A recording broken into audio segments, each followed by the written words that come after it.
Michel et Daniel, sur les traces de leur enfance. Dans les années 50, ils ont vécu ici jusqu'à l'âge de 14 ans. L'orphelinat de Saint-Pavin a bien changé. Tu te rappelles l'harmonium qui était là? Dans cette ancienne chapelle, Michel se souvient d'avoir été enfant de chœur. Le confessionnal là-bas? Et non seulement enfant de chœur le dimanche, mais enfant de chœur quelquefois toute la semaine. On prenait un tour d'enfant de chœur comme on prend un tour de garde à l'armée. L'orphelinat fut dirigé par des religieuses jusqu'en 1975. 80 enfants y vivaient presque en vase clos. Et les soirs de déprime, sœur Marie-Raymonde avait un truc infaillible.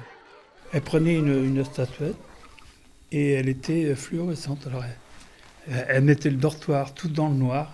Oui. Et elle se promenait avec sa statuette. Alors nous, les gamins, tout petits, ça nous effrayait un peu. Les deux anciens orphelins, aujourd'hui retraités, ont été marqués par cette éducation. On allait à la chapelle quand les ballons ils étaient perchés dans les arbres. Il y avait des sœurs gentilles, et puis il y avait des sœurs qui étaient un petit peu... qui serraient la bride. Hein. Ça, des fois c'était avec excès, quand on voit ça avec le recul. Mais enfin, peut-être que grâce à elles, comme je disais tout à l'heure... On a acquis nos valeurs. On a acquis certaines valeurs, une ligne de conduite. On a effacé les mauvais souvenirs. Aujourd'hui, l'orphelinat est devenu le siège social de la sauvegarde sarthe-et-mayenne qui s'occupe des enfants placés.